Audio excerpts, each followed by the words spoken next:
Happy that you all took the time out of your day to hear my dad, Phil Schreiber, radio man, second class, World War II. And here he is, Phil Schreiber.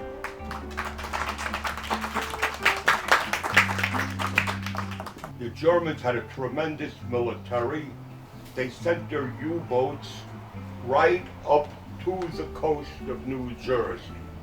This is how close the war came in 1939 and 1940, when I was a teenager.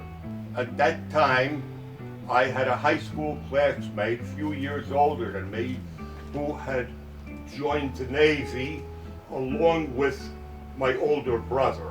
In 1940, Charles Iderola, my school classmate, was on a destroyer off the coast of Cape May, not at war, was torpedoed and sunk by the submarine. Charles went down with the ship. I had another classmate a few years older than me who ran up to Canada to join the Canadian military, landed up as a pilot in the Royal Canadian Air Force, and died there. This is before we even went to war. When the ships were torpedoed and sunk at Pearl Harbor, I was not quite 16 years old, in high school. And the kids who were over 17 ran to join the military. Many did. I applied at that time, not knowing what the story was. And I was trained to be on a ship called an LST. So a bunch of kids like me who were high school graduates were made the crew of those ships. We had to cross every ocean without the help of people who ever were on a ship before. Get this. When we were assigned to it and had to get special training for it, the first thing we asked our instructor was, were you ever on an LST? And he said, no. And he said, can we talk to someone that was on an LST? And he said, no. And we said, why not? He said, because they never come back. That was our conditioning.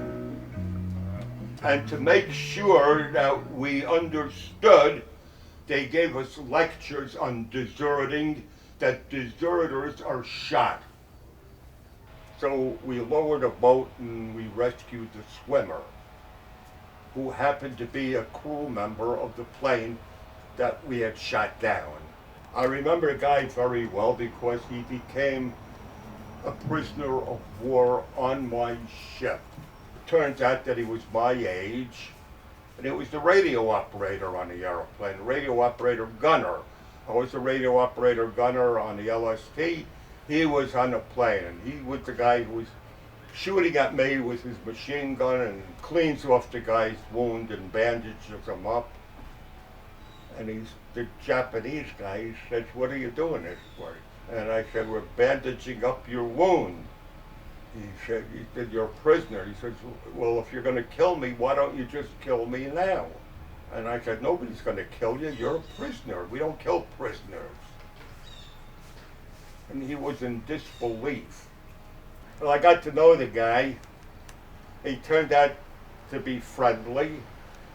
He was my age. He was briefly in the Japanese Air Force. And we swapped addresses.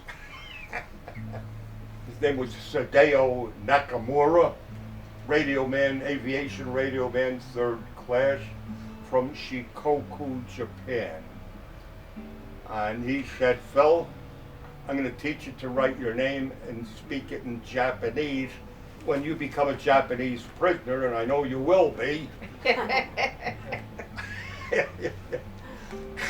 Maybe they'll take it easy on you. I still have that piece of paper with my name in Japanese. So I wrote him a letter as soon as I could after that. About a year later, I get a letter back from the International Red Cross, was in Switzerland, saying we can't deliver your letter because we only deliver letters from the immediate family. So that was the end of my correspondence with Sadeo Nakamura.